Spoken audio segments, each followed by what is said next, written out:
நம்ம வேலவன் ஸ்டோர்ல நான் பர்ச்சேஸ் முடிச்சாச்சு. நீங்களும் வாங்க, கம்மி விலையில கை நிறைய வாங்கிட்டு போங்க. Velavan stores, Usman road, T Nagar, Chennai மற்றும் தூத்துக்குடி. திமுக கூட்டணியில பெரிய காமெடிங்கெல்லாம் ஒன்னா சேர்ந்திருக்காங்க.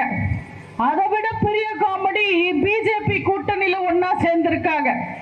இவங்க எல்லாரும் சிறந்த அரசியல் அநாதங்கன்னு இந்த தேர்தல் நிரூபிக்க போகுது. நீங்க பாத்தீங்கன்னா திமுக கூட்டணி எப்படி இருக்குன்னு நீங்களே யோசிச்சு பாருங்க. திமுக கூட்டணியில இப்போ ஒரு மானஸ்தன் சேர்ந்து இருக்காரு, கமல்ஹாசன். ரொம்ப ரோசக்காரர். பொதுவா சீப்பான விலை கம்மியான துணியை வாங்கினா அது தண்ணியில பட்டுடுச்சுன்னா சாயம் போகும். ஆனா தண்ணியே படாம சாயம் போறவர் கமல்ஹாசன்.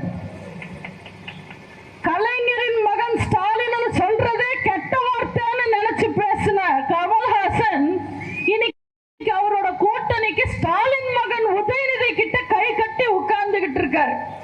அவர் கூட்டணி பேச்சுவார்த்தை முடிச்சுட்டு வெளியில வந்த உடனே அவரோட கட்சிக்காரங்க கேட்டாங்களா, என்ன சார் நம்ம நிலைமைன்னு. நம்மள டார்ச் லைட்லயே நிக்க சொன்னாங்கன்னு சொன்னாரு. அப்படியா சார், எத்தனை தொகுதி, எந்த தொகுதின்னு கேட்டாரா.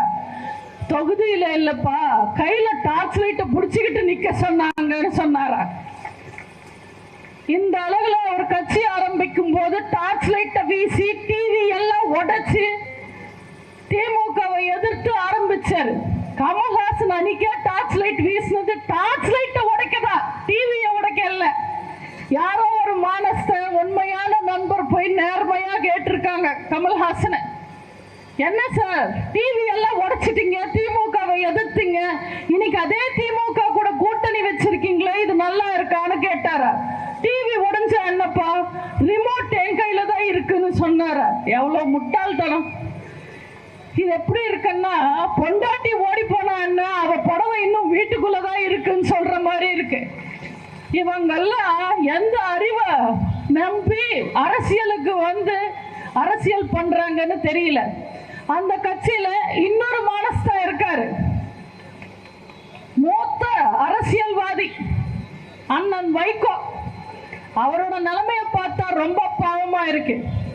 ஸ்டாலின் பதவிக்கு வர்றதை எதிர்த்து, வாரிசு அரசியலை எதிர்த்து மதிமுக என்ற கட்சி ஆரம்பிச்சு 5 பேரை காவு கொடுத்து மாறி மாறி கூட்டணி வச்சுக்கிட்டு பொட்டி வாங்கிட்டு கடைசி வரைக்கும் ஒரு தேர்தல்ல கூட ஜெயிக்காம இன்னைக்கு அவரோட வாரிசுக்காக ஒத்த சீட்டுக்காக கை கட்டிக்கிட்டு அவங்க வாரிசு கிட்ட உட்கார்ந்துகிட்டு இருக்காரு.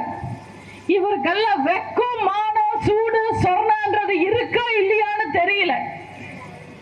மகன் அரசியலுக்கு வந்து 2 வருஷம் ஆச்சு. அந்த மகனோட அரசியல் வாழ்க்கைக்காக மொத்த கட்சியையும் காவு கொடுத்துட்டாரு வைகோ. அவங்கள பத்தி பேசுறதுக்கு வேற ஒண்ணும் இல்லை. அந்த கூட்டணியில இன்னொருத்தர் இருக்காரு, திருமாவளவன். அவர் ஜாதி தலைவர் இல்ல, சமூக நீதி தலைவர்னு சொல்லிக்கிற திருமாவளவன். அவரை பார்த்தா எனக்கு வடிவேல் காமெடி தான் ஞாபகம் வரும். வடிவேலோட படத்துல ஹோட்டலுக்கு போய் அண்ணனுக்கு நல்ல ஸ்பெஷலா நிறைய நெய் ஊத்தி மொறு மொறுன்னு வெங்காயம் தூக்கலா பதமா ஒரு தோசை அன்வாரு. அதெல்லாம் கேட்ட சர்வர் ஒரு தோசை அன்ட்டு போவார். அதே மாதிரிதான் திருமாவளவன் பேச்சுவார்த்தைக்கு போகும்போது கம்பீரமா ஸ்டாலின் கிட்ட, எங்களுக்கு 2 பொது தொகுதி, 2 தனி தொகுதி, ஒரு ராஜ்யசபா, நாங்க கேட்கிற தொகுதி எங்களோட சின்ன வீரமா பேசுவாரு. எல்லாத்தையும் கேட்ட ஸ்டாலின் அசால்ட்டா திருமாக்கு 2 தனி தொகுதின்ட்டு போயிடுவாரு. இவரும் வாயை மூடிக்கிட்டு வாங்கிட்டு வந்துடுவாரு. இவங்க எல்லாம் ஒரு பக்கம்னா கம்யூனிஸ்ட் தாங்க. சத்தியமா என்னால புரிஞ்சிக்கவே முடியல. பொதுவா கம்யூனிஸ்ட்காரங்க கட்சி நடத்துறதுக்கே பணம் இருக்காது. ஒரு உண்டியல வச்சு பணம் சேர்த்து கட்சியை நடத்துவாங்க. திமுக காரங்க பத்தி தெரியாத என்ன கம்யூனிஸ்டுக்கு? திமுகவை விட்டா அந்த உண்டியல திருட்டுட்டு போறவங்க, அவங்கள நம்பி அவங்க கூட்டணியில கம்யூனிஸ்ட் எப்படி இருக்காங்கன்னு எனக்கு தெரியல. இவங்க எல்லாம் ஒரு வகைன்னா காங்கிரஸ் எந்த வகைன்னு எனக்கு தெரியல. இன்னைக்கு தமிழ்நாட்டில் காங்கிரஸ்ல நிக்க வைக்கிறதுக்கு வேட்பாளர் வரல. இதான் அவங்களோட உண்மையான நிலவரம். காங்கிரஸ் தலைமை எல்லாம் உட்கார்ந்து பேச்சுவார்த்தை நடத்தி ஆலோசனை கூட்டம் நடத்தி நமக்கு தான் ஆள் இல்லையே, ஒரு 6 சீட்டு போதும்னு சொல்லி ஒரு துண்டு சீட்ல எழுதி கொண்டு போய் ஸ்டாலினுக்கு கொடுத்தாங்களாம். அந்த துண்டு சீட்டை தலைகீழியா படிச்ச ஸ்டாலின் 9 சீட்டு கொடுத்துட்டாரு. இப்போ வேட்பாளரை எங்க தேடணும்னு காங்கிரஸ்க்கு புரியல. செல்வ பெருந்தகைக்கு இந்த கட்சி புதுசு, பதவி புதுசு, ஸ்டாலின் புதுசு. ஸ்டாலினோட அதிபுத்திசாலித்தனம் எல்லாம் போக போக தெரிஞ்சுப்பாரு. ஸ்டாலினுக்கு துண்டு சீட்ல வாஸ்கோட காமான்னு எழுதி கொடுத்தாலே வாசுதேவ கவுண்டர் தான் படிப்பாரு. இவரோட அறிவை நம்பி இவங்க எல்லாம் கூட்டணி சேர்ந்திருக்காங்க. நீங்க கரகாட்டக்காரன் படம் பார்த்திருப்பீங்க. அதுல ஒரு ஓட்ட வண்டியை ஒரு கும்பல் தள்ளிட்டு வருவாங்க. அந்த வண்டியை பார்த்த உடனே ஒருத்தன் கத்திக்கிட்டே வருவான், பழைய பித்தளை ஈயோ இரும்புக்கு பேச்சும்பலோன்னு கத்திக்கிட்டே வருவாங்க. அதே நிலைமைதான் திமுக. அந்த ஓட்டக்காராவது பேச்சம்பலத்துக்கு தேரும் தம்பி, ஆனா திமுக கூட்டணி பைசாக்கு தேராது. இவங்க எல்லாம் ஒரு பக்கம் இப்படி இருக்காங்கன்னா, இன்னொரு பக்கம் பாஜக கூட்டணி, அது இன்னும் சூப்பர் காமெடி. நீங்க எல்லாம் ஒரு படத்துல ஆர் சுந்தர்ராஜன் ஜெயிலுக்கு போற காட்சி பார்த்திருப்பீங்க. ஆர் சுந்தர்ராஜன் ஒரு படத்துல ஜெயிலுக்கு போவார். அந்த ஜெயில ஏற்கனவே 3 பேர் உள்ள இருப்பாங்க. அவங்கள பார்த்த உடனே நீங்க 3 பேரும் எதுக்கு இருக்கீங்க, என்ன செஞ்சீங்கன்னு கேட்பாரு. அதுக்கு முதல் ஆளு, நான் வரதராஜனை கொல்ல முயற்சி பண்ண, தூக்கி உள்ள போட்டாங்கன்னு சொல்லுவார். 2வது ஆளை பார்த்து நீ ஏன் உள்ள இருக்கேன்னு கேட்பாரு. நான் வரதராஜனை காப்பாற்றணும்னு நினைச்சேன், தூக்கி உள்ள போட்டாங்கன்னு சொல்லுவாரு. 3வது ஆளை பார்த்து கேட்பாரு, நீ ஏன் உள்ள இருக்கேன்னு கேட்பாரு. அந்த 3வது ஆள், நான் தான் வரதராஜன், என்னையும் தூக்கி உள்ள போட்டாங்கன்னு சொல்லுவாங்க. அதே மாதிரிதான் ஏன் சேர்ந்திருக்கோம், எதுக்கு இருக்கோம்னு தெரியாம ஒரு கூட்டணி சேர்ந்திருக்குன்னா அது பிஜேபி கூட்டணி. சம்பந்தமே இல்லாத ஆளுங்க, சம்பந்தமே இல்லாத கொள்கைங்க, ஆனா ஒண்ணு சேர்ந்திருக்காங்க. ஜி.கே. வாசன், அன்புமணி, ஜான் பாண்டியன், பச்சை முத்து, சரத்குமார், இன்னும் 2-3 சுயேட்சை எம்எல்ஏ, அவங்க எல்லாரும் சேர்ந்து நின்றுட்டு இருக்காங்க. இவங்க எல்லாரும் மோடி வரும்போது ஒரே மேடையில ஒன்னா நின்னாங்க. அவங்க எல்லாரும் ஒன்னா நிக்கிறது பார்த்த உடனே எனக்கு பாண்டியராஜன் படத்துல பெம்பிலிக்கு பில்லாப்பி தான் ஞாபகம் வந்தது. அதே மாதிரிதான் இருக்கு. இவங்க எல்லாரும் இந்த தேர்தலுக்கு அப்புறம் என்ன ஆக போறாங்கன்னு தெரியல.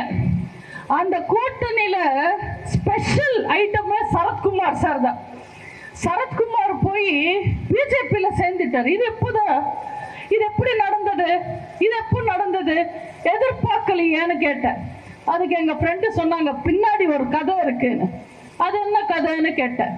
சரத்குமார் அண்ணாமலை கிட்ட போய், உங்க கூட கூட்டணி வச்சா எங்களுக்கு சீட் எவ்வளோ, நோட் எவ்வளோன்னு கேட்டாரா.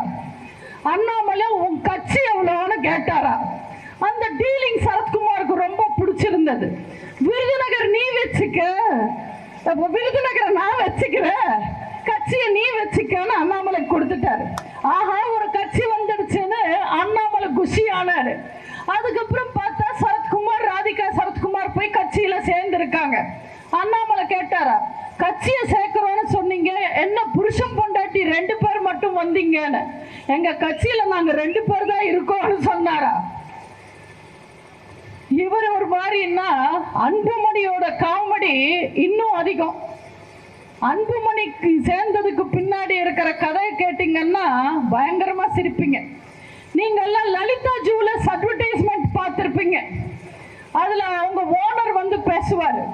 அதே மாதிரி பிஜேபி அன்புமணி கிட்ட, நாங்க உங்களுக்கு ரேட்டும் சீட்டும் தரோம், எஸ்டிமேஷன் வச்சுக்கங்க, மத்த இடத்துக்கு போங்க, ரேட்டை சொல்லி கம்பேர் பண்ணி பாருங்க, பிடிச்சா சரி, உங்களுக்கு கட்டுப்படி ஆகலன்னா இங்கேயே வாங்க, நம்மளே சேர்ந்து கூட்டணி வச்சு போன்னு சொல்லுவாரு. அதே மாதிரிதான் பிஜேபி பேசிருக்கு.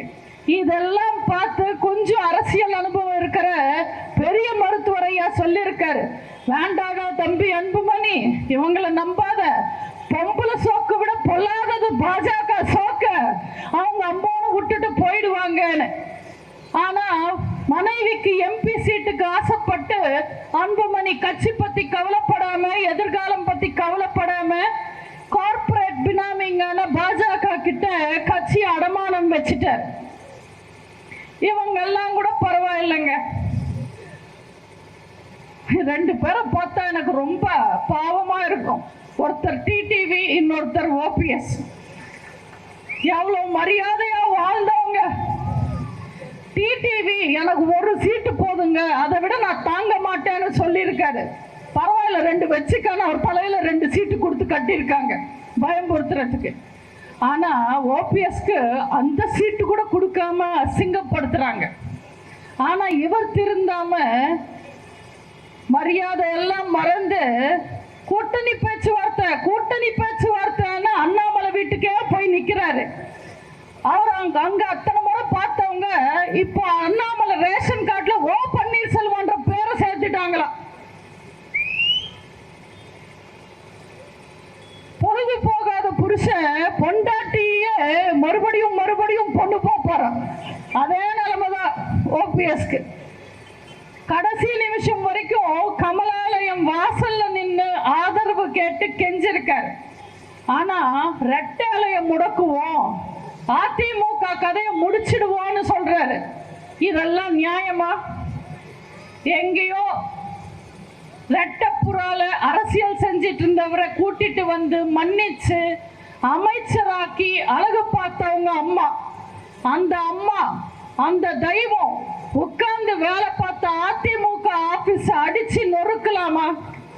நீங்க எல்லாம் தேவர் வாழ்ந்த பூமியில வாழ்றீங்க, நீங்க நியாயத்தை சொல்லுங்க. தேவரையாக்கு தெய்வம் மாதிரி நினைச்சு தங்க கவச்சம் தந்த தங்க தாரகைக்கு இந்த மாதிரி ஒரு அவமானம் நடக்கலாமா? நீங்க மன்னிப்பீங்களா? இது நியாயமா?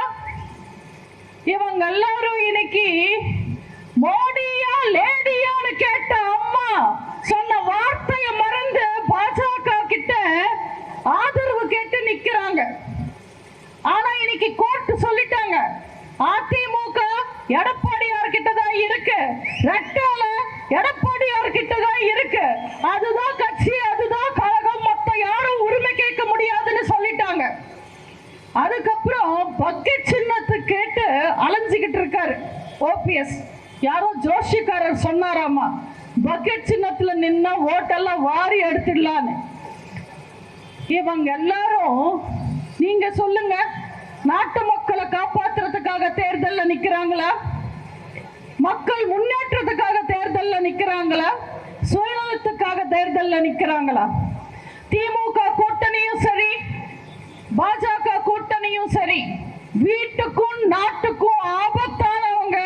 தயவு செஞ்சு அவங்கள நம்பாதீங்க.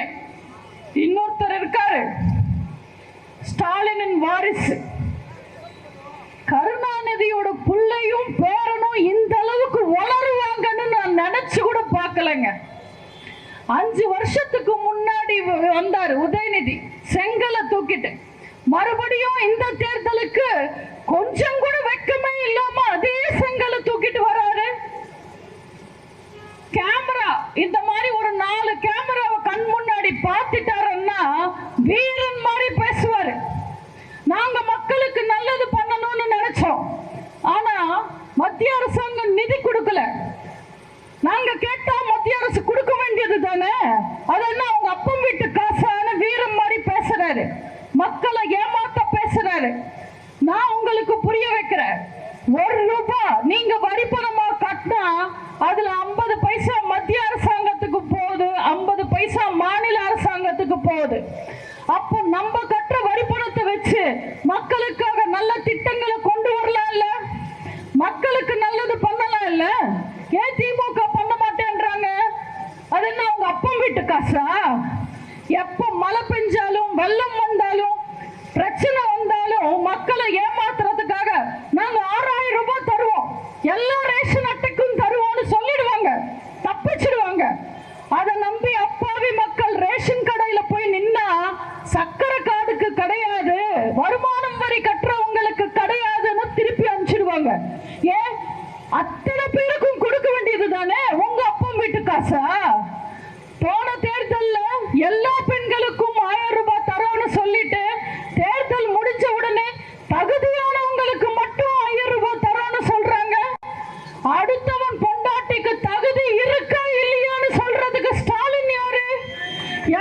பெண்களுக்கும் கொடுக்க வேண்டியது தானே? உங்க அப்பன் வீட்டு காசா? சென்னையில சேதம் அடைஞ்ச ஸ்கூலுக்கெல்லாம் சேர்த்து 2 கோடி நிதி ஒதுக்கிட்டு ஃபார்முலா ரேஸ்க்கு 40 கோடி நிதி ஒதுக்குறாங்க. அவங்க அப்பன் வீட்டு காசா?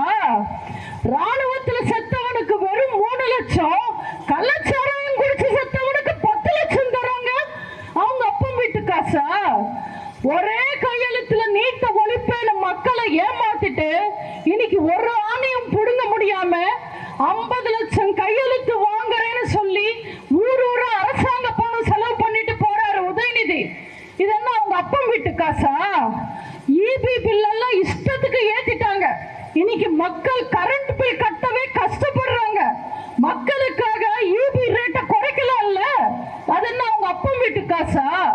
பெட்ரோல் விலையை குறைக்கிறோம், டீசல் விலையை குறைக்கிறோம்னு சொல்லிட்டு இன்னைக்கு குடிக்கிற பால் விலை ஏத்திட்டாங்க. கேட்டா இந்த பாலை குடிக்காதீங்க, இந்த பாலை குடிங்கன்றாங்க. நாங்க எந்த பால் குடிக்கணும் குடிக்க கூடாதுன்னு முடிவு பண்றதுக்கு திமுக யாரு? அது என்ன அவங்க அப்பன் வீட்டு காசா?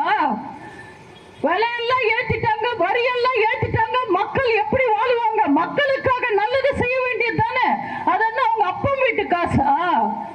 திமுக கட்சிக்காரங்க, திமுக கூட்டணி கட்சிக்காரங்க வந்தா அவங்க நாக்கு புடுங்கிக்கிற மாதிரி 4 கேள்வி நீங்க கேளுங்க. எங்க